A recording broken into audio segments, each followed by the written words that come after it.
Bhagavad Gita, verso 40. Os sentidos, a mente e a inteligência são lugares de assento para esta luxúria. Através deles, a luxúria confunde o ser vivo e obscurece o verdadeiro conhecimento que ele possui. Porque lembra que a gente estava falando nos versos anteriores sobre o quanto a luxúria é problemática, o quanto a luxúria realmente pode nos atrapalhar. Né? E aí você pega esse verso e ele já está falando onde esse inimigo está. Já que a luxúria é esse impulso dentro da gente que faz a gente atuar contra os nossos desejos. Ou seja, nós não somos seres que respondemos conscientemente à vida porque nós temos muitos impulsos e grande parte dos impulsos não racionais vem da luxúria. Ou seja, o desejo de explorar algo, o desejo de usar algo para o nosso prazer temporário faz muitas vezes com que a gente atue de uma forma que é contra os nossos ideais, ou seja, a gente não acredita que deveria atuar daquela forma, mas atua. Isso pode ser tanto algo suave e inofensivo no sentido, como, por exemplo, você ter a determinação de emagrecer, mas você olha um bolo de chocolate e aquilo já te dá um impulso, um desejo que você vai comer e já era, perdeu aquilo que você tinha de ser disciplinado. Mas pode ser algo mais complicado, né? Uma pessoa que, por exemplo, ela tem a doença psicológica de ser atraído sexualmente por crianças, é uma coisa absurda, né?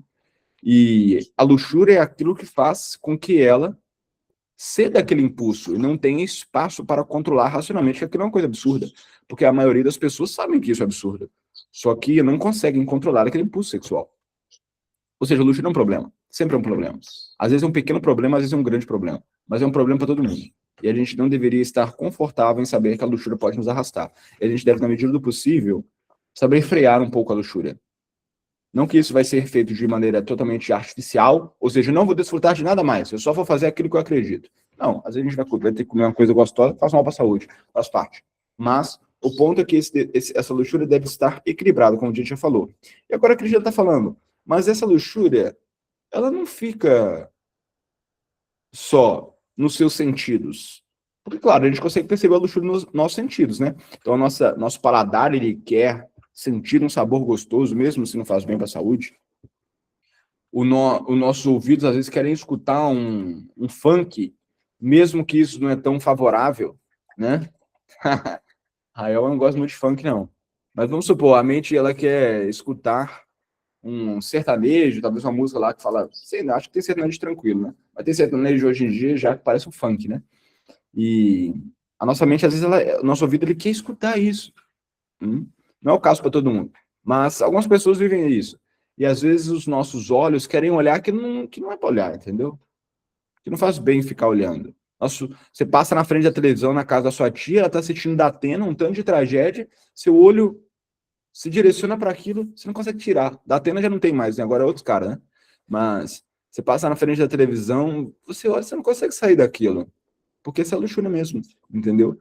Você faz aquilo que, internamente, se você vai muito profundo, você sabe que não deveria estar fazendo. Né? E o que acontece? A luxúria também é um obstáculo para a nossa determinação, para a gente alcançar algo valioso. E o que significa alcançar algo valioso? É dinheiro? Não, não. Alcançar algo valioso significa que nós alcançamos uma vida alinhada com o Dharma. Ou seja, nós estamos desenvolvendo eternamente, nós estamos gerando valor na vida das pessoas. Se você quer definir Dharma em uma frase simples, seria essa. Dharma significa que estamos progredindo e estamos gerando valor na vida das pessoas, independentemente de como seja esse processo. Então, nós precisamos sempre estar alinhados com o Dharma, certo? E a luxúria é um inimigo, só que a luxúria não está só nos sentidos. A luxúria também está na mente e na inteligência. Por favor, anotem 3 termos, vocês estão aqui na aula comigo. Primeiro, anotem o termo Vishaya. Vishaya, estou mandando no chat aqui para você saber como escreve.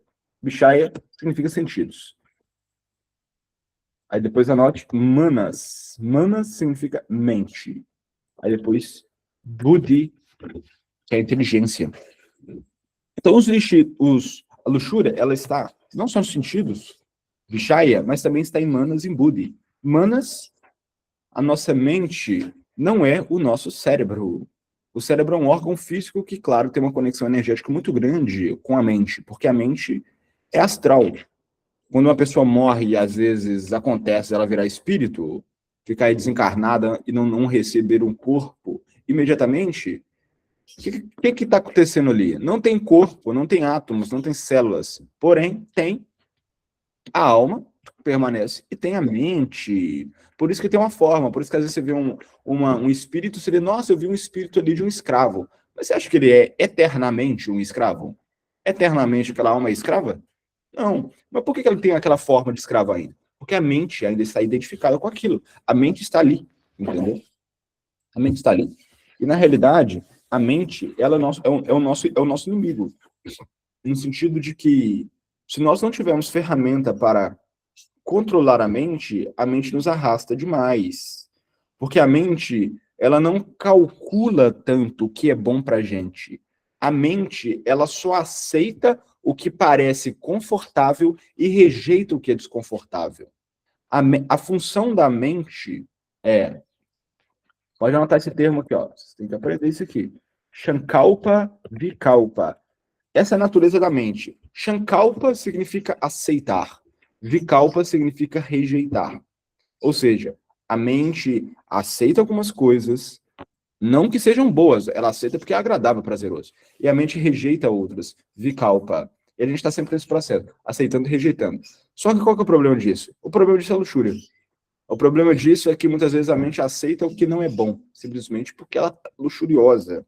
E às vezes a mente rejeita o que ela não quer, não porque não faz bem para ela, mas porque a luxúria também se manifesta na forma de aversão. Eu quero, não quero. Eu aceito, não aceito. E aí entra uma outra questão aqui, que é Buddhi, repetindo a palavra. Buddhi significa inteligência.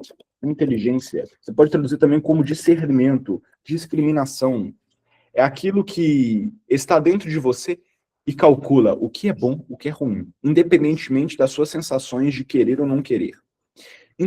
Todo mundo tem inteligência. Tem algo dentro de você que é uma voz que fala: eu não deveria estar fazendo isso. Isso não é muito bom. Eu não deveria fazer isso. Ou você pode pensar: ah, não, eu deveria fazer isso. E a voz da sua inteligência, ela não fala só sim ou não. A inteligência, ela também fala como. Como vamos fazer? Como vamos alcançar?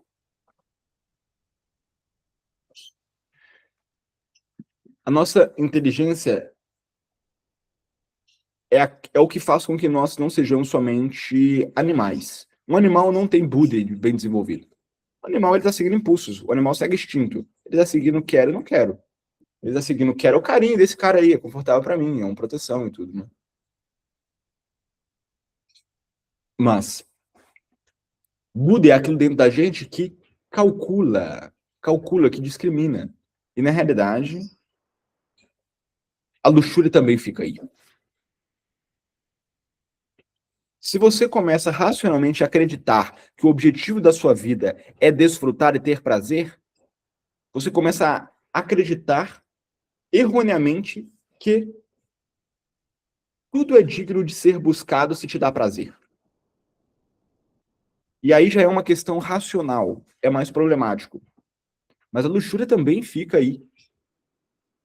Tudo deve ser buscado, tudo é digno de ser alcançado se é prazeroso para mim, se é agradável para mim. Essa é a natureza de um enraizamento da luxúria na inteligência. Então, o nosso processo é um processo muito profundo. A gente não está querendo simplesmente fazer uma repressão externa. A gente está querendo, na verdade, mudar uma concepção interna. A gente está querendo mudar, primeiro, uma orientação. O que vocês, estudantes de Vedanta, estão fazendo aqui é o quê? É um processo onde vocês estão mudando a concepção. Entendendo racionalmente que desfrutar é muito importante. Mas desfrutar, kama, lembrando lá atrás o que a gente já falou, não está acima de Dharma. E não está acima nem de Artha. E muito menos de Moksha. Quem não lembra disso, volta nas aulas depois. Sobre os 4 Purusharthas. As 4 metas da vida. Kama é o desfrute. É importante para todo ser humano. Mas acima de Kama tem Artha, que é a conquista material. De você conquistar bens. Isso é mais importante, em certo sentido. E acima disso, vem Dharma. Ou seja, progredir e gerar valor na vida das pessoas. progredir e gerar valor. Isso é mais importante ainda. E aí, como se vocês lembram, o quarto Purushartha Moksha, a libertação da matéria, que vai além da moral, vai além da ética. É claro que a ética está envolvida, a moral está envolvida, mas Moksha não é só isso. Não é só ser uma pessoa honesta. Moksha significa ter o coração totalmente puro e desvinculado dos apegos materiais. Essa é a meta última. Então, todas as outras metas estão acima de Kama. Desfrutar é importante.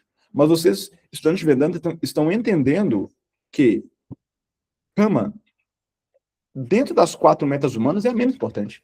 Então, você não deve colocar isso num pedestal e achar que tudo é digno de ser buscado se dá prazer. Isso é uma ilusão. A vida fica infeliz assim. Não é questão de só julgamento de valor. Ah, não, a vida não é muito legal, não vale a pena ser assim, isso não é certo, é errado, está só querendo desfrutar. Não, não, meu amigo. A sua vida vai ser um infortúnio se você considera que cama é a sua prioridade. A sua vida vai ser ruim, porque você vai atrapalhar a arta. Você não vai fazer conquistas materiais, você vai ser uma pessoa frustrada. E você também você não vai ter dharma. Você não vai conseguir ser ético e moral, porque a luxúria te atropela. Então, quando você acha que deveria fazer o certo, você tem um desejo e faz o errado. E libertação da matéria? Tá longe. Nem pensar. Moksha.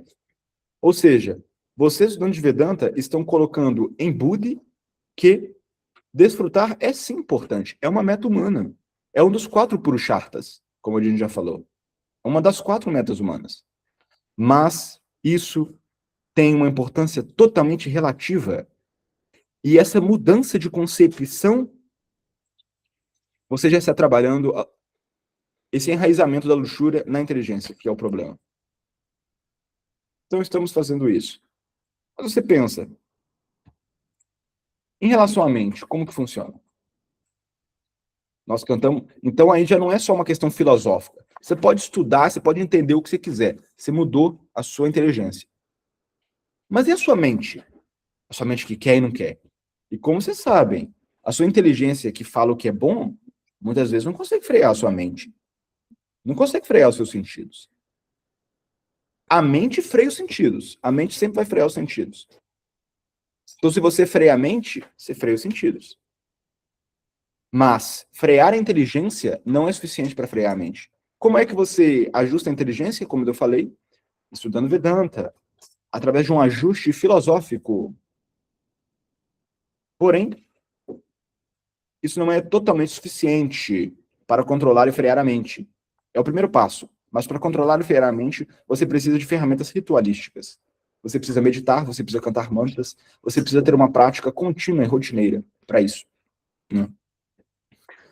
A gente está com um projeto bem legal agora, na verdade. Né? Tem um tempinho já que a gente está com esse projeto, mas é um projeto de acompanhamento com poucas pessoas. Não é um grupo, tipo, não tem reuniões em grupo. É um acompanhamento individual por 3 meses com a pessoa. É um acompanhamento para pessoas assim que têm uma clareza muito grande, que se ela desenvolve a consciência, esse é o caminho mais inteligente para alcançar uma vida melhor. É um acompanhamento que eu fico com a pessoa 3 meses, fazendo reuniões toda semana e acompanhando nesse desenvolvimento intensivo de 3 meses.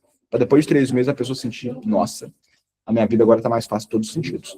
Eu sei que eu tenho algo dentro de mim que me faz lidar melhor com toda a minha vida, profissional, amorosa, etc. É um desenvolvimento intensivo. É o processo que eu peguei mais ou menos do que eu vivi com meus mestres, só que de uma maneira mais informal e, claro, tive que ser monge, tinha 19 anos, e monge para isso, né? Mas é um processo que eu tentei adaptar de uma maneira mais moderna para quem não pode ser monge, né? Que é um intensivo de 3 meses para poder realmente desenvolver a consciência. É bem legal. Mas, enfim, é só para ilustrar também que é quando você coloca em prática, na sua rotina, no seu dia a dia, que você tem transformações. Porque aí você começa a mudar não só a concepção teórica. Você não muda só a inteligência. Quantas pessoas vocês já viram na vida de vocês? Pensa lá, naquela pessoa que você conhece, que ela é cheia de boas ideias. Ela sempre está fazendo boas conclusões. Uma pessoa inteligente, tem um bom raciocínio, e quando ela fala de espiritualidade, parece muito lindo. Mas depois, quando você convive com ela no dia a dia, não é isso que ela está colocando em prática. Por quê? É assim mesmo.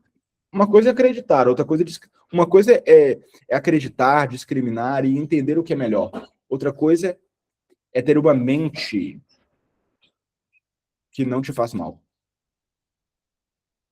Uma mente que não te arrasta. Isso já é um tema mais complexo. E para isso você precisa de ritualística. No dia a dia, você precisa. Não é que você tem que meditar 3, 4, 5 horas por dia. Mas se você disciplinadamente medita 30 minutos por dia, não só se senta e pensa na sua respiração. Isso aí é relaxamento. A gente está falando de só relaxamento. A gente está falando de uma meditação ativa, com ferramentas práticas para isso. E os Vedas têm muitas ferramentas para isso. Tanto os pranayamas, quanto os mantras, assim como também meditações mais específicas, de acordo com o processo kármico da pessoa. Tem pessoas que você vai ver e a pessoa ela tem, por exemplo, uma influência astrológica extremamente desfavorável de Mangala, por exemplo, né? De Marte. E, naturalmente, ela vai precisar de ferramentas para equilibrar isso. E é uma coisa que eu faço, geralmente, no processo de acompanhamento com a pessoa. E, através disso, ela se desenvolve. Ou seja, se você tem uma ritualística aplicada no seu dia a dia, você desenvolve. Você cresce. Então, na verdade, não é um processo só de frear a inteligência através do seu estudo. Esse é o primeiro passo. Isso faz muita diferença. Você já está bem guiado, você já está bem orientado. Mas é um processo muito de ajustar práticas, ajustar o funcionamento mental e sensorial. E para isso você precisa de ferramentas ritualísticas. Ritualística, só estudar não adianta não. Estudar gera ajustes filosóficos e conceituais na sua inteligência, em Buda. Mas para gerar ajustes comportamentais, você precisa de ritualística. Não é filosofia, é o ritual. É o ritual contínuo. Todo dia. Ah, tem dia que você falha? Tem dia que tem muitos compromissos, acontecem outras coisas que não dá certo. Mas, na prática, do dia a dia, 6 vezes por semana, pelo menos, que você tem as suas ferramentas aplicadas. Ah, é difícil aplicar sozinho? Claro, muito difícil aplicar sozinho. Eu acho que dá. Tem muitas pessoas que conseguem aplicar sozinho. Eu conheço pessoas que eu dei orientações para elas sobre o que é para fazer, depois de uma leitura de mãos, e a pessoa aplicou. E às vezes eu encontro a pessoa depois de 3 anos, ela fala, eu estou seguindo todo dia aquilo que você me falou lá em 2023. Acho muito legal. Eu sei também que às vezes é difícil aplicar sozinho, né? Por isso que eu criei esse projeto também, né? Um projeto que a gente chama lá de espiritualidade aplicada. É um projeto que eu mesmo ajudo a pessoa a aplicar. É isso aí, fica mais fácil, né? Assim como eu tive um apoio próximo para poder aplicar, e eu sei que foi essencial para mim, eu também sei que eu posso ser uma ferramenta para ajudar as pessoas a aplicarem, né? Já que eu mesmo aplico. Se eu aplico na minha vida há 10 anos, todo dia, não é porque eu sou melhor que os outros, é porque eu aprendi a fazer isso. E eu sei que qualquer uma pessoa pode aprender. Tem uma dinâmica. E quando você aprende com alguém que já aprendeu, o processo é mais fácil, né? É muito mais fácil aprender matemática se você tem um professor particular do que só se você vai lá na escola, né, escuta tudo e depois quer estudar sozinho. Mais ou menos isso. Enfim. Esse verso 40, ele está falando sobre qual é a morada da luxúria. E a luxúria não mora só nos sentidos. Ela mora também na mente e na inteligência. Por isso que nossos ajustes devem ser integrais, tanto filosóficos quanto ritualísticos. Namaskar. Só fechando aqui esse áudio. Márcia perdeu o significado de Vishaya. Vishaya, vou escrever aqui. Vishaya, sentidos.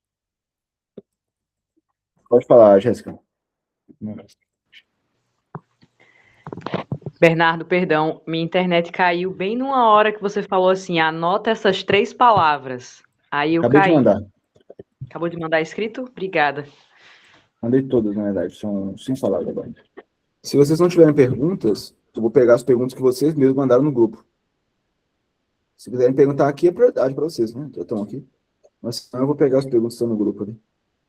No grupo de vocês mesmo, né?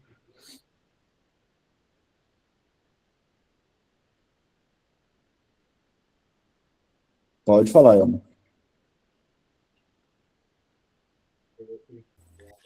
Então, no grupo eu tinha mandado uma pergunta assim, o diabo existe? Boa pergunta isso aí. Eu vou botar para gravar. Boa pergunta isso aí. Vou botar para gravar.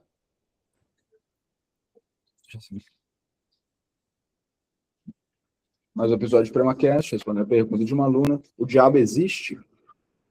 Vamos lá.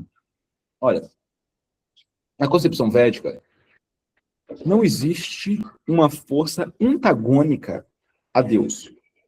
Não existe um convertidor de Deus. Eu vou até explicar o que é Deus também, né?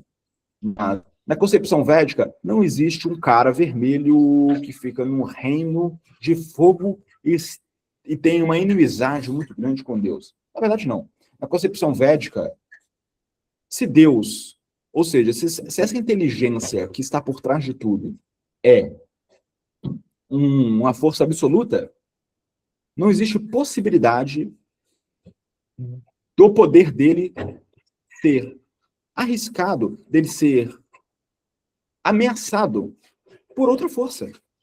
Já que ele é absoluto, Deus é absoluto. Essa é a concepção filosófica sobre Deus. Deus é absoluto. O que significa algo absoluto? Algo absoluto é algo que não tem relatividade, não tem ameaça, não tem oposição. É algo que é completo, é absoluto. Deus é absoluto. E o que é Deus? É um fato que nós pessoas que já nos dedicamos para a espiritualidade, já percebemos que a vida não é aleatória, a vida é divina, né? Existe um milagre por trás de tudo.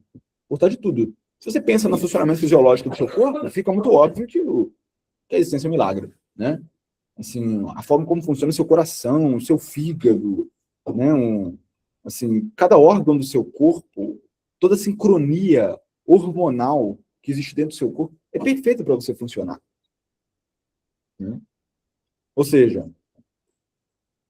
o seu corpo ele tem que estar totalmente sincronizado para que você coma um alimento, você faça todos os processos de digestão, de síntese daquele alimento e que o corpo esteja apto para pegar cada parte daquele alimento e enviar para o lugar certo, da forma correta, com o processo correto.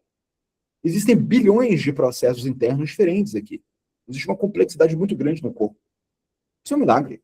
Como é que pode acontecer uma coisa dessa? Não, e ao mesmo tempo, como é que pode funcionar algo assim e que tem consciência? Que tem consciência individual. Você pode pensar, nossa, esse celular iPhone 17 Pro, o novo, é incrível, né? Os caras fizeram. Tá, muito incrível. Mas não tem consciência. A inteligência artificial tem consciência. Não tem consciência. É uma reação já estimulada. Não é algo vivo, imprevisível. Nós temos consciência. Então isso é uma coisa totalmente milagrosa. Ou seja, a vida não é uma casualidade. Existe uma programação. Existe uma inteligência superior por trás disso. Isso é Deus. Você pode pensar, mas por que a vida não está perfeita ainda?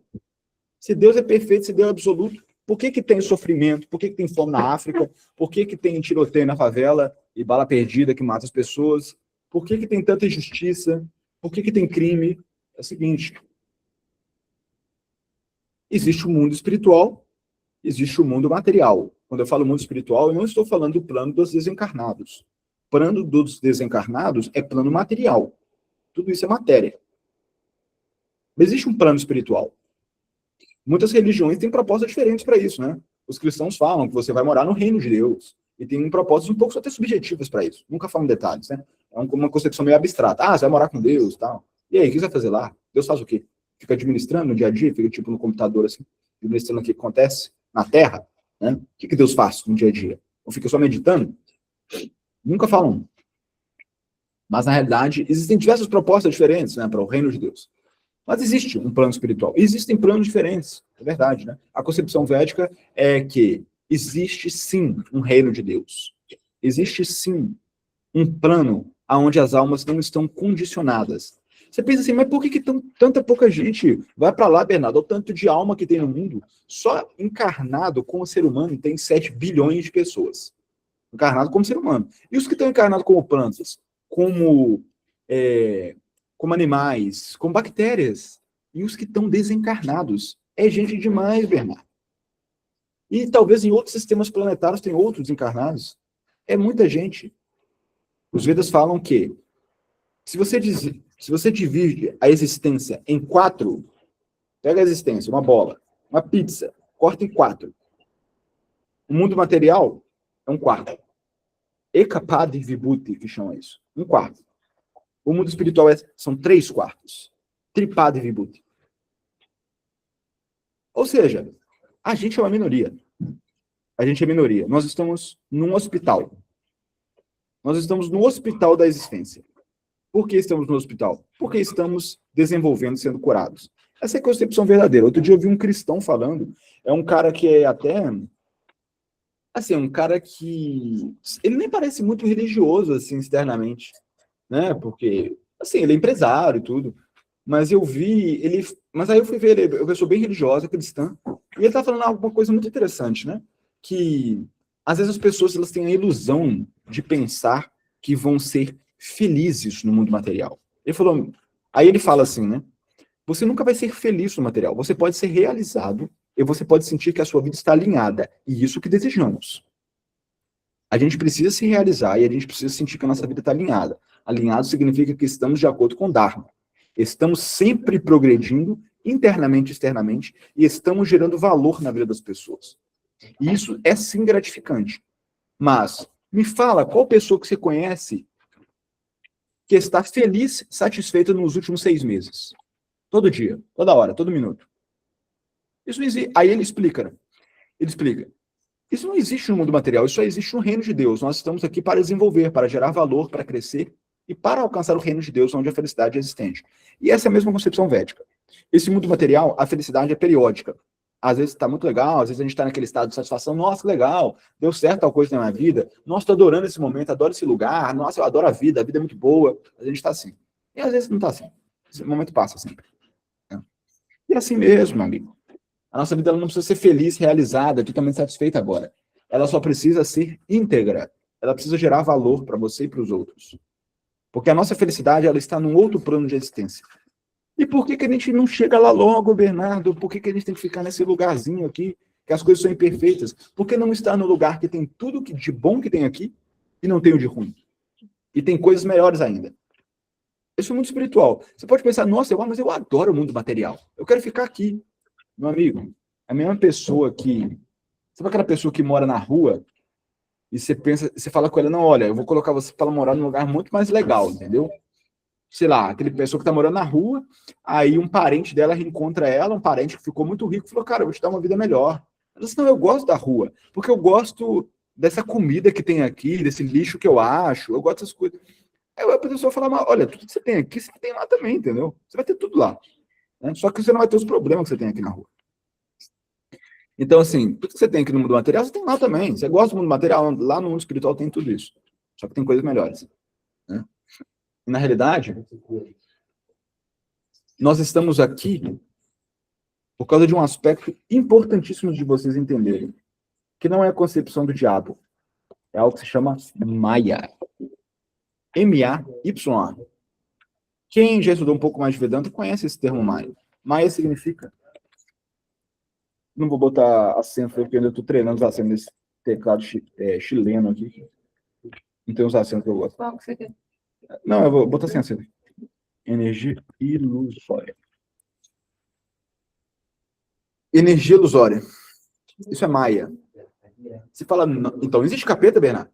Tem uma energia que fica iludindo a gente. Por que eu não consigo enxergar que eu estou eternamente conectado a Deus?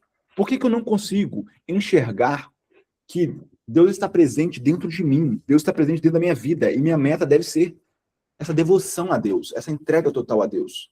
Isso vai me dar felicidade. Por que eu não consigo enxergar? Essa energia ilusória é o capeta, então. Só que qual é a diferença entre a concepção de Maia e a concepção do capeta? É que Maia não está contra Deus. Maia é uma serva de Deus. Maia está servindo Deus. Mas que serviço esquisito que Maia está fazendo, né? Serviço de atrapalhar a gente? Servicinho danado esse aí, né? Mas é o seguinte. Agora a gente já entra numa concepção filosófica por trás do mundo material. Qual é a função desse mundo material? É o desenvolvimento. Nós queremos realmente nos desenvolver. E precisamos nos desenvolver. E, meu amigo, a natureza da realidade é desenvolvimento é desagradável no meio do caminho, mas é satisfatório no resultado. Essa é a natureza intrínseca da realidade. Ah, Bernardo, Deus poderia ter feito diferente. Não, não poderia ter feito diferente. Essa é a natureza das coisas. Desenvolvimento implica desagrado no meio do caminho. Porque o desagrado é importante para o agrado.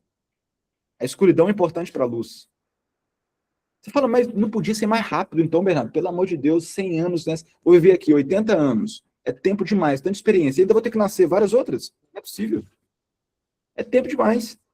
É tempo demais a nossa percepção. Na verdade, não é tempo demais. O tempo é muito relativo. O tempo é relativo demais. É igual, tipo, uma criança. Você está conversando com a criança fala assim, quando que eu vou poder brincar lá naquele, sei lá, naquele brinquedo lá do parque que meus primos podem ir? Eu não posso ir. Aí você fala com ele, não, daqui a um ano você vai poder. Ele vai falar, daqui a um ano? Daqui a um ano eu vou estar velho já.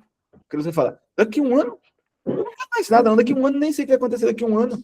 A criança vai falar assim, só que para você, tipo, cara, daqui a um ano não é nada. Um ano é muito pouco tempo. É rápido um ano passa. Então o tempo é relativo. E a ideia é que nós somos crianças ainda, desde uma perspectiva espiritual. A gente é criança, desde uma perspectiva espiritual. Por isso que às vezes vocês conhecem aí uma pessoa que parece que ela teve até poucas experiências na vida, mas ela tem um desenvolvimento espiritual muito grande. Às vezes acontece você conhecer alguém. Não é meu caso, claro, né? Eu sou uma pessoa que, além de jovem, não tem um desenvolvimento espiritual. Né? Vocês têm muito mais do que eu, qualquer um aqui. Mas, às vezes vocês veem uma pessoa que, nossa, a pessoa é jovem e ela tem um desenvolvimento espiritual, ela tem tanto conhecimento, ela tem facilidade para lidar com essas coisas. Isso por quê? Porque a alma, ela está se desenvolvendo ao longo dos nascimentos. Ela está aqui aprendendo a lidar melhor com Maia. Ela está aprendendo a lidar melhor com essa energia ilusória. E demora mesmo, demora. Mas no final vale a pena. E cada vez você fica mais maturo espiritualmente. Não só maturo de idade, em relação a quão calejado você está com a vida. Mas maturidade no sentido espiritual mesmo, desenvolvimento. Então existe Maia. Maia é uma energia ilusória. E o que essa energia ilusória faz, Bernardo? Primeiramente, essa energia ilusória faz com que você pense que é o corpo. Essa é a primeira ilusão. Quando você, Jéssica, pensa, eu sou a Jéssica mesmo. Eu sou a Jéssica e quando eu morrer, eu vou continuar sendo a Jéssica. Vou morrer e vai acabar tudo. Isso é Maia. Maia é essa ilusão que faz a gente acreditar que a gente é isso aqui mesmo. E Maia também faz você, o tempo todo, estar travado no seu processo espiritual. Várias desculpas dentro de você que te jogam para trás. Então vem uma oportunidade de se desenvolver espiritualmente, você pensa, nossa, que legal, eu quero desenvolver espiritualmente. Mas aí Maia te ilude. Maia o tempo todo está te testando. Maia te ilude por dentro e te ilude por fora. Te ilude por dentro de, às vezes, começar a pensar, não, acho que eu não vou fazer isso agora, não. Acho que isso não é minha prioridade desenvolver espiritualmente agora, não. Acho que eu vou deixar isso para depois. Eu tenho outras coisas para fazer agora. Eu tenho outras coisas. Meu pneu furou, eu tô com gastos aqui com o pneu, eu tô com tal coisa no trabalho aqui, então eu tenho mais pendências materiais, eu não vou dedicar para minha espiritualidade. Então existem também essas ilusões internas. Mas existem ilusões externas também. Tentações que se apresentam para você. Isso tudo é Maia. Maia é energia ilusória. Maia faz o mundo material, às vezes, parecer muito interessante, muito atrativo e parecer o mais importante para você. Mas, Bernardo, eu vou te falar, viu? Essa serva de Deus aí, complicada, hein? Maia, ela não gosta de fazer esse serviço. Não é que ela gosta de ficar atrapalhando as almas, mas ela está servindo Deus. E essa energia ilusória, ela, ela está representando o desejo de Deus mesmo. E Deus, o Espírito, o Todo Superior, essa inteligência suprema, deseja que a gente se desenvolva, que a gente alcance um estado de consciência pura, e um estado de amor puro, assim como muitas almas já desenvolveram ao longo da história, e que em algum momento vamos desenvolver também. Esse é o ponto.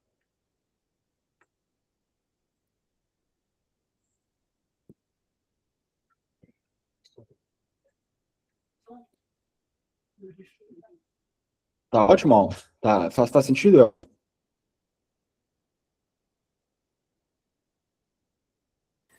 Sim, faz sentido. Perfeito. O diabo que a pessoa fala, na verdade, o diabo está mais em figuras mais dentro da gente, a gente que cria esse. Tipo, você mesmo se desvincula de Maia. Uhum. Isso, exatamente. Está nas nossas mãos se livrar do que não é bom, né? Ninguém quer, porque prefere viver a ilusão. Exatamente. Deixa eu só ir no banheiro rapidinho aqui. Um minuto. Oi, quem tá primeiro aqui perguntar? Maite, pode falar, Maite. Acho que Ai, peraí.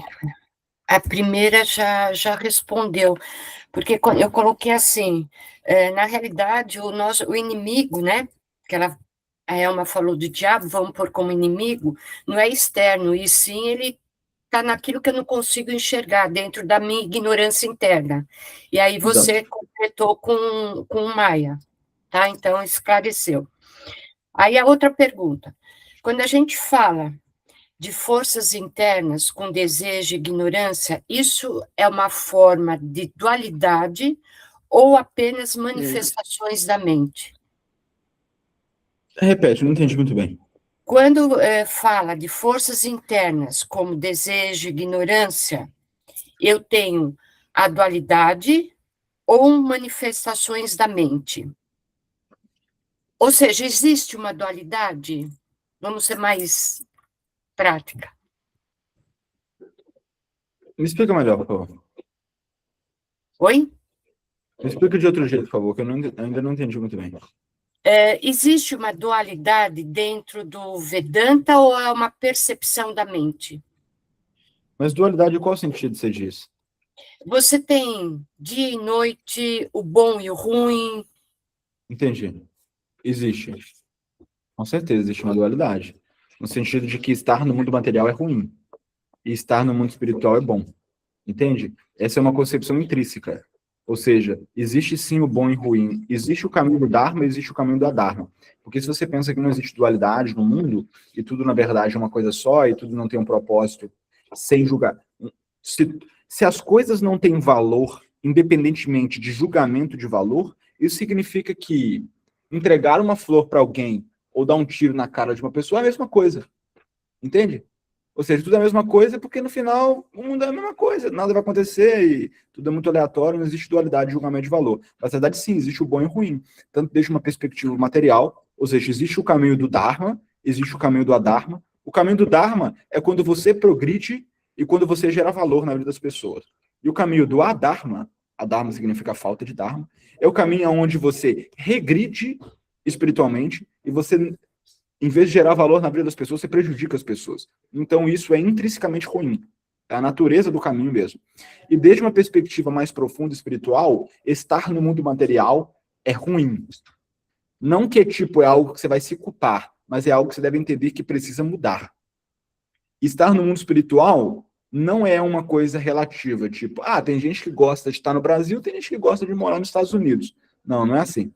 O mundo espiritual é o local natural para a nossa alma estar. A nossa alma é espiritual. E o mundo espiritual é espiritual. É algo sincronizado na nossa própria natureza. O mundo material é material. A matéria é morta.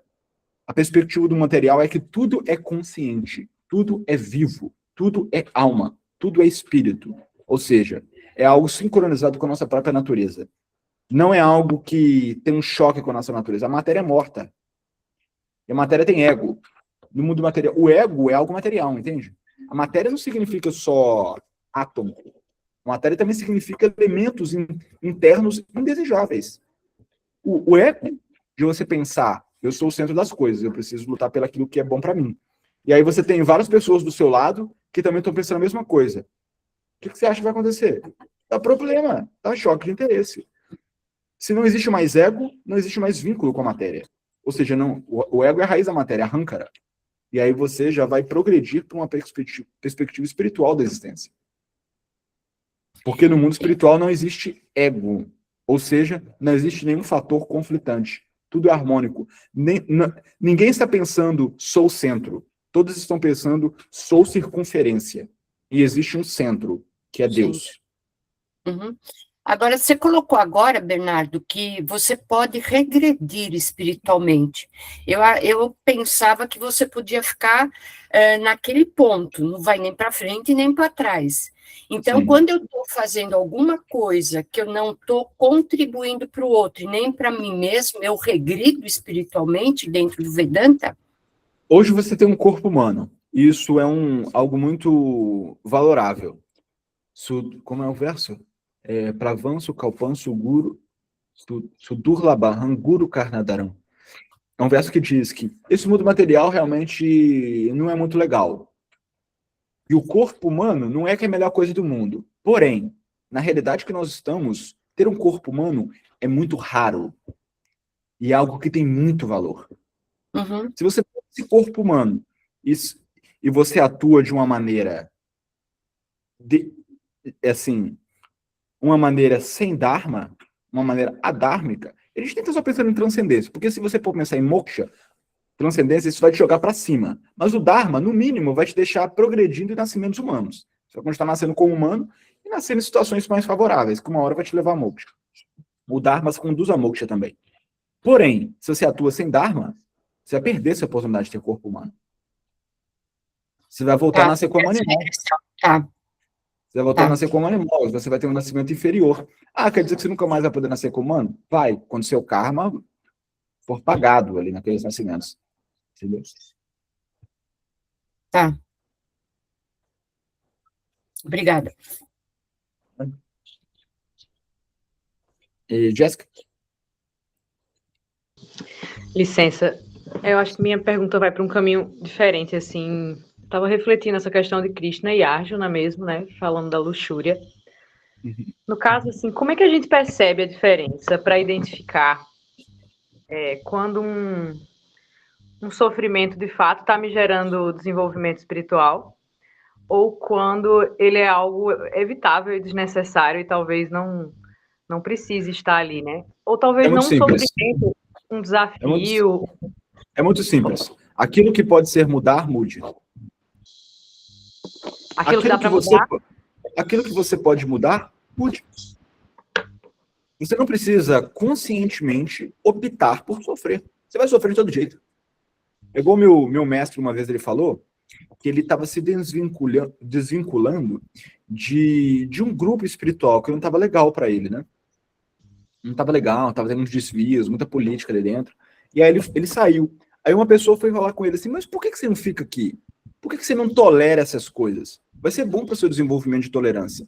Ele falou assim, não, eu não tenho que escolher tolerar algo. Eu já vou ter muita coisa para tolerar. Eu só tenho que tolerar aquilo que eu vou precisar tolerar.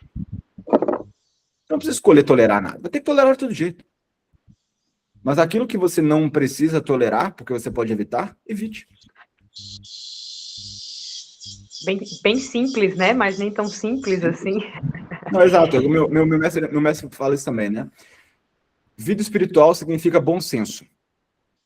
Ou seja, algo extremamente simples. Mas ele diz assim, né? Vida espiritual significa bom senso, mas nesse mundo, ter bom senso é difícil. Muito difícil. Eu queria saber, esse conceito passa por ahimsa, que seria, acho que um dos yamas, né? Yama ou não. Essa coisa da não violência, de evitar esse sofrimento para si, como uma Não, a rença máxima. não, essa é outra coisa. A rença significa que você se compromete dharmicamente a não promover sofrimento em outras entidades vivas. Animais, seres humanos, plantas, etc. Você não quer promover um sofrimento desnecessário. Isso é a rença. Mas isso não envolve você mesmo também? Não. Alguém pode falar filosoficamente que sim, mas não tem nada a ver. Você pode falar assim, também tem a ver com você e tal. Eu entendo até esse tipo de explicação. Mas a natureza do termo não é essa. A rença significa que você não promove sofrimento em outras entidades vivas, porque você entende que isso é ruim para a sua concepção interna e é ruim para o seu karma também. Mas cuidar de você é mais uma questão de viveka, discriminação. Saber o que é bom para você e o que não é. Entendeu? Viveka. Pode escrever esse termo mesmo. Então, assim, quando é que a gente sabe até onde a gente tolera? Ou isso é uma coisa, enfim, que não tem fórmula, assim? Por quanto tempo eu devo tolerar aquilo que eu não consigo mudar? Ou até que ponto eu devo mudar o que eu não consigo tolerar, sabe? Meu mestre fala que você deve tolerar o intolerável. Ou seja, o esforço para tolerar, ele nunca deve parar. Você deve tolerar aquilo que parece intolerável, mas você tem que tolerar. se você não pode mudar. Se você pode mudar, mude. Né? Tipo assim, o que significa viver como monge? A minha vida de monge. É uma vida onde eu tive que me forçar a tolerar coisas que eram intoleráveis. Tolerar aquilo que é intolerável. É muito difícil ser monge, né? Eu não sou mais especial por isso. Não, o processo é especial. Eu não sou nada de especial. Mas é um processo onde você tem que tolerar o intolerável mesmo, na raça, na força. Você não tem opção. Entendeu? Todo mundo deveria fazer isso, só que é mais difícil fazer, tipo assim, no mundo, né? Por isso que a gente criou até esse projeto de acompanhamento, que eu acho que fica muito mais fácil, né? Essa espiritualidade aplicada. Porém, quando você é monge, você não tem opção, você não tem conforto. Não é que às vezes você pode fugir daquela vida radical para sua espiritualidade. Ah, não, agora eu vou ficar deitado na cama, vou ficar no conforto. Cara, nem cama você tem durante o dia, entendeu? A gente era monge, a gente dormia num lugar à noite com um tapetinho de yoga e durante o dia era um espaço coletivo. Então tem onde você dormir, entendeu? Durante o dia é uma sala que as pessoas estão usando. Aí à noite você estica seu tapetinho, essa é sua cama, dorme lá. Todo dia, só tem isso. Ah, eu vou pegar minhas coisas, vou entrar no meu quarto. Você não tem quarto, suas coisas é uma mochila que você tem não tem mais nada, entendeu? Então você tem que tolerar o tempo todo, tolerar. Sua vida é tolerar. Você vai tolerando. Então você está tolerando. Ah, e você não vai ter uma carreira também, não. Você não vai ter carreira, você não vai ter conta no banco. Você é uma vida de monge, né? Tudo que você juntar de dinheiro vai ser para servir. Todo dinheiro que você tiver não vai ser seu. Todo dinheiro vai ser destinado ao serviço no templo. No templo. Para servir as pessoas, gerar valor para as pessoas. Você não vai ter nada. Tudo pra... Ah, não, mas eu queria tal coisa. Eu gosto... Não, você não vai ter, não. Tolera. Tolera esse desejo.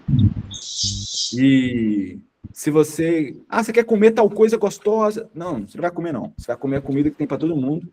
Tolera isso. Então não tem outra escolha. Então você é obrigado a tolerar. Por isso que eu acho que é um processo muito bom para quem pode, né? Quem tem 19 anos, 20 anos, tem responsabilidade, quer ser monge, vai ser muito bom para você. Mas quem não pode, eu entendo também, né? Claro, depois que está mais velho, já tem outras responsabilidades, outras questões, não é que é um processo mais favorável. Mas isso pode ser aplicado também. Ou seja, você também pode ter a concepção que tolerar te gera sabedoria. Tolerar conscientemente. Ah, meu marido me bate, eu tenho que tolerar? É lógico que não. Manda esse cara embora, pô. Vai ficar junto com ele. Não é possível, pelo amor de Deus. Com o seu nível de consciência, você vai aceitar que o seu marido te bate? Não tem condição uma coisa dessa. Vai embora daí, ou manda ele embora, dá um jeito. Ah, vou tentar deixar ele mudar. Tudo bem, é uma opção. Às vezes ele pode mudar mesmo, né? Mas, pô, já tentou tanto, não mudou, você vai continuar tolerando? É óbvio que não. Isso não tem a ver com tolerância num sentido verdadeiro. Tolerância significa que você também discrimina sobre o que é melhor para você. Você discrimina, olha, eu posso mudar isso, eu vou mudar, então. Ah, não posso mudar isso, vou tolerar. Não posso mudar isso, não depende de mim. Ou seja, tem coisas na vida que não dependem de você, você tem que tolerar, entendeu? Você tá no trânsito, tá muito incômodo, tem gente buzinando, você vai ficar indignado, reclamando? Cara, tolera, entendeu? Tolera que me incomoda. É incômodo, tolera. Ah, eu tenho um trabalho agora que eu preciso desse trabalho porque tem muitas pessoas que dependem de mim e eu tenho que ficar 2 horas no ônibus, é um saco. Tá, aos poucos tenta mudar isso, tenta criar outra carreira para você. Tenha força, determinação e ambição necessária para construir algo diferente. Mas enquanto você não constrói, tolera. Tolera aquilo. Ah, eu não tenho forças para tolerar. Talvez seja por causa do seu estilo de vida, que não te dá forças para tolerar. Porque a força para tolerar é algo que você cultiva conscientemente também. É algo que você cultiva no dia a dia, não é que você conquista a tolerância e pronto, agora eu tenho tolerância dentro de mim e vou usar isso para tudo. Eu tenho um combustível inesgotável dentro de mim que me faz tolerar qualquer coisa. Não, tolerância é algo que você nutre todos os dias através do seu estilo de vida.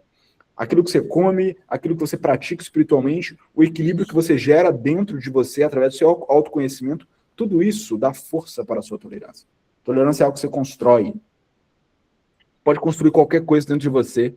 Qualquer pessoa que me conheceu antes de 19 anos, me olha hoje, parece que eu sou outra pessoa. A pessoa fala, nossa, achei que você era o Bernardo, mas agora que eu vi que você é outra pessoa. Totalmente diferente. Eu não sou melhor que ninguém, eu sou pior que todo mundo, sou pior que está aqui, entre vocês. Mas eu sei que eu sou muito melhor do que eu era antes. Muito melhor do que eu era antes. Eu sei que eu construí coisas dentro de mim conscientemente. Eu não sou uma pessoa naturalmente com energia para a construção. Eu nunca fui assim antes de 19 anos. E hoje quem me vê fala assim, nossa, parece que você não está no 220, está no 330. Você sempre está fazendo 1000 coisas. Tipo assim, pra mim, eu não sinto necessidade de final de semana, eu não sinto necessidade de parar. A minha esposa tem que me forçar a parar. Eu sempre tô fazendo algo, tanto pra minha espiritualidade quanto pros projetos que eu tenho. Eu sempre tô construindo. Não é algo desgastante pra mim. Eu sempre tô querendo construir algo. Eu sempre tô querendo gerar valor pra mim e para as pessoas. É prazeroso pra mim. Então, tipo, eu acordo de madrugada, eu vou fazer meus mantras e eu tô sempre olhando no horário, porque 8 horas da manhã eu tenho que estar sentado na frente do computador. Eu acordo geralmente umas 4, né? Quando umas 4 eu tenho todas as minhas práticas. Ah, não, pode atrasar, hoje é domingo. Se você sentar às 9, tudo bem. Cara, não tá tudo bem. Se eu sentar às 8, eu vou produzir algo que ninguém vai fazer por mim, entendeu? Então hoje eu sentei às 8. Por exemplo, hoje eu gravei uns vídeos, eu tava escrevendo um pouco aqui também. E tipo, eu não teria feito isso se eu não tivesse pensado, eu preciso fazer isso. E não é que eu preciso no sentido de que eu tô sentindo falta de dinheiro, eu quero crescer. Assim, financeiramente, eu tô totalmente satisfeito com o que eu tenho hoje. Eu tenho mais do que eu preciso. Né? Claro, pode ser que eu cresça ainda, e é legal, né? Você tem um patrimônio, dá segurança, pode ajudar as pessoas. Igual eu sempre tô ajudando o Vrinda Boom, né? O templo, né? Que a gente mora. Se você for lá, você vai ver várias coisas que foi a gente que fez, assim, no caso, das situações, ajudou. E que eu não uso nada. Tipo assim, a gente construiu, por exemplo, um banheiro lá, né? O Vrinda Boom sempre teve banheiro seco, né? Porque é no meio do mato, e a gente nunca quis fazer fossa, porque fossa polui, né? Então era banheiro seco, com balde. Era muito ruim, desconfortável, né? Tipo assim, não é que você senta no balde, você senta numa privada, só que ela, tipo, tem um balde embaixo, mas não é que fica o cocô lá também, tem um sistema lá que fica uma serragem, não fede. Mas mesmo assim era meio estranho. E foi assim por 15, 20 anos. E aí, tá, a gente pensou, cara, vamos construir um banheiro melhor para as pessoas. A gente construiu um banheiro, a gente construiu 12 banheiros. 6 banheiros quentes, com banho. Fizemos banheiro. A gente usa banheiro? Eu não uso banheiro, eu nunca usei aquele banheiro. Eu nunca tomei banho naquele banheiro. Mas a gente fez. Porque a gente sabe que isso é bom para as pessoas. Ou seja, o dinheiro proporcionou isso para a gente poder construir isso para as pessoas. Isso é muito bom. Ou seja, eu nunca fui assim, cara. Eu nunca fui assim. Eu não sou assim. Você pode pensar, o Bernardo é predestinado a ser uma pessoa incrível. Cara, primeiro que eu nem sou incrível, e segundo que predestinado não sou nada. Eu sei que foram as minhas escolhas que construíram dentro de mim algo que é muito bom. Não porque eu fiquei melhor que os outros, que eu tenho algo muito de valor. Eu não sou pior que todo mundo. Tenho certeza disso. Só que eu sou muito melhor do que eu era antes. Muito melhor. Eu tenho coisas dentro de mim hoje que não existiam antes. Coisas boas. E eu tinha coisas dentro de mim ruins que existiam antes que não existem mais hoje. Por quê? Por causa de um processo. Ah, que legal, um processo que você descobriu? Não, não é um processo que eu descobri. É um processo que existe há milhares de anos no planeta. Um processo da Índia antiga que funcionou em muitas pessoas e continuou funcionando. Ah, é difícil de aplicar? Sim, é difícil de aplicar. Por isso que eu tive que ser monge, viver uma vida desagradável em muitos aspectos para poder conseguir aplicar isso na minha vida. Né? Mas, claro, você não vai ser monge, mas talvez tenha alguém que te ajuda. Se você já tem uma pessoa próxima de você que te guia como mentor, de alguma maneira um mentor espiritual e te guia para você aplicar, ótimo, bom demais. Sabe que você vai desenvolver, mas assim, você não pode ter um mentor, você vai ter que se desenvolver sozinho. Faça isso, desenvolva sozinha. Dá um jeito. Não consegue? Então, procura alguém que te ajude, algo assim. Né? Então, se você, por exemplo, tem muitas responsabilidades profissionais, você vai ter que contratar alguém que esteja disponível para você. Alguém que trabalhe com isso e te ajude, que tenha uma certa experiência. Eu não tenho muitas responsabilidades profissionais, eu também não tenho condição financeira. Então, vai morar num templo por um tempo. Isso vai te ajudar também. Eu não tenho nenhum e outro. Tudo é fase da vida também. Tudo é fase da vida. Vá construindo sozinho o que você pode, vai tentando aplicar. Você pode aprender muitas coisas na sua vida. Ninguém está condicionado a ter uma vida medíocre. Ninguém. A nossa vida deve ser muito incrível. E tudo depende da gente. Eu quero mudar a vida das pessoas. Não, mudar a vida, você só vai mudar a sua. Você não vai mudar a vida de ninguém. Você pode oferecer ferramentas para os outros. Mudar a vida é algo que você faz com a sua. Você pode mudar a sua vida, isso já é incrível. Ajude as pessoas também. E elas mudam se elas querem.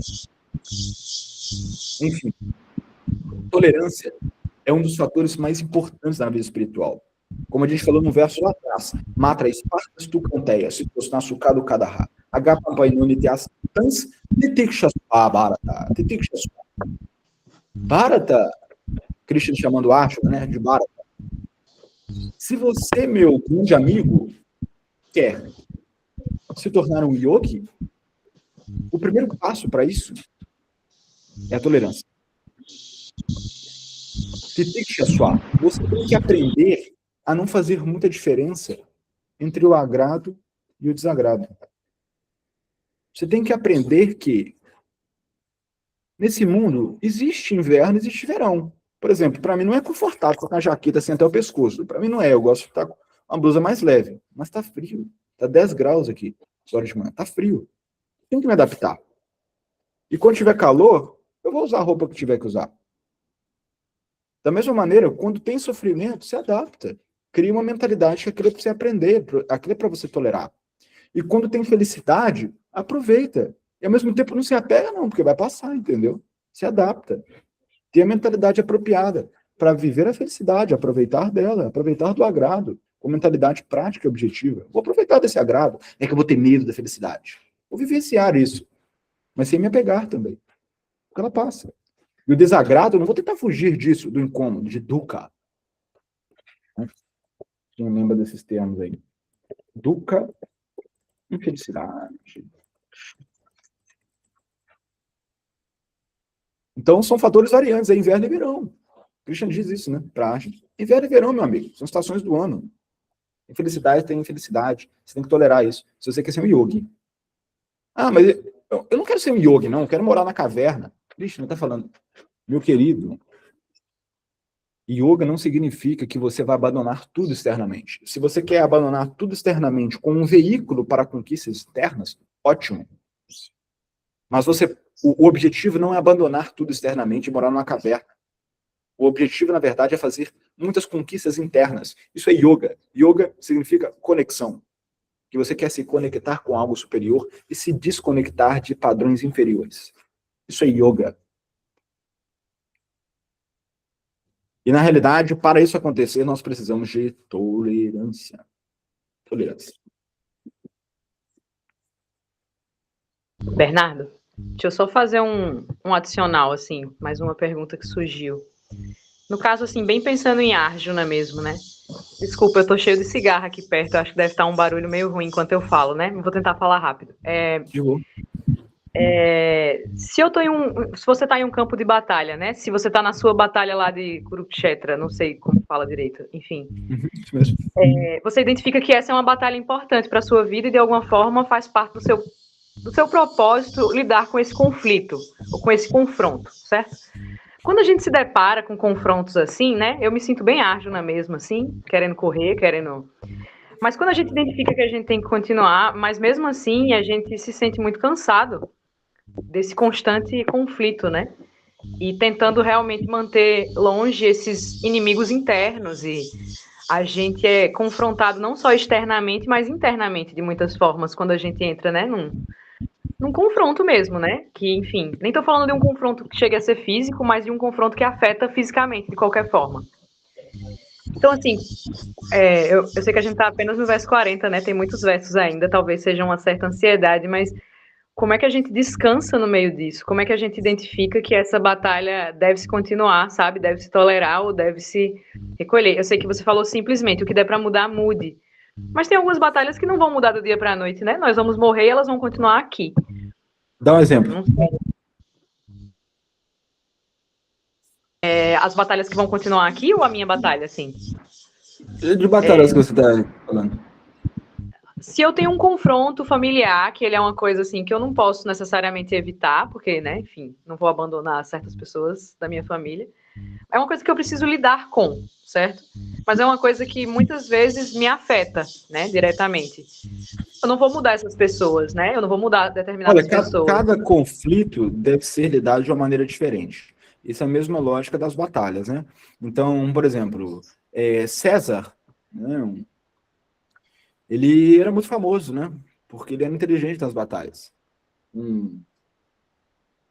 Ele era tipo um imperador romano. Ele não chegou a ser imperador porque na época Roma era república, não era um império ainda. Não tinha imperador. Certo? Foi antes disso. Mas ele cresceu tanto a batalha que ele virou tipo imperador de Roma. Aí depois dele teve imperador. Esqueci qual o nome do primeiro. E isso foi antes de Jesus Cristo, né? Antes de Jesus. E César, ele é muito inteligente, ele é muito esperto em estratégias de batalha, assim. Ele teve histórias, assim, que ele, com um exército 3, 4 vezes menor, derrotou o outro, com estratégias específicas. E, claro, ele sempre tinha que ter estratégias específicas para vencer determinada batalha. E cada batalha da nossa vida existe um trabalho dinâmico. Não é que tem uma receita já pronta. Tipo, vou tolerar tudo. Mas, tipo, tudo tem tudo vai te pedir atenção, engajamento, para ter a sabedoria de lidar com aquele aspecto. E aqui tudo vai te fazer crescer. Então, por exemplo, família. Família tem muito complexo, né? Porque são conflitos que a maioria das vezes não dependem de você. Entendeu? Ah, depende de parte de você. Claro, qualquer relacionamento é mútuo, é 50% de cada um, né? Mas aquilo que depende de você, você tem que fazer. Se der para resolver o relacionamento, ótimo. Bom demais.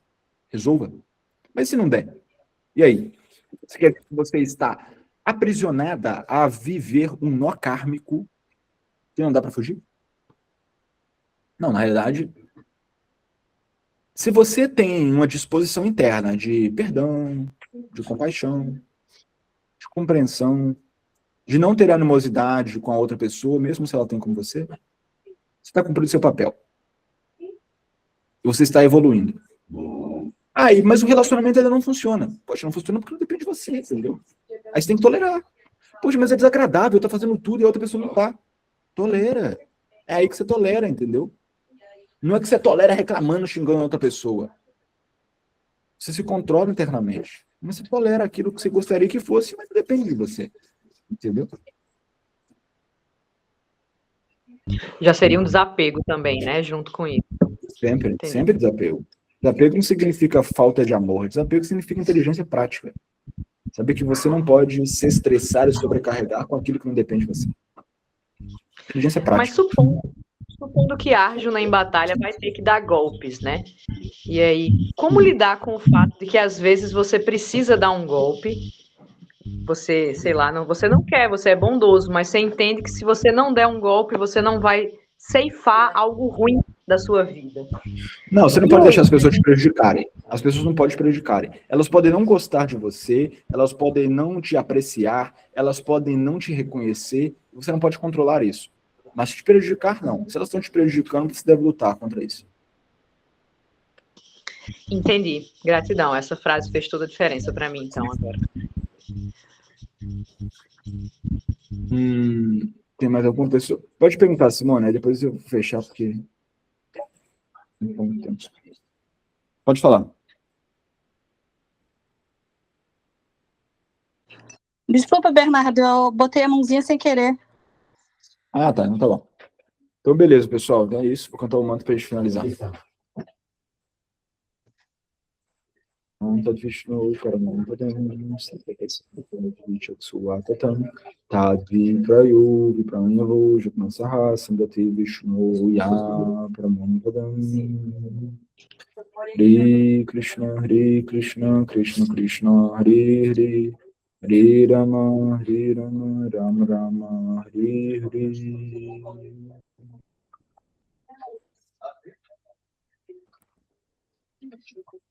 Muito obrigado, pessoal.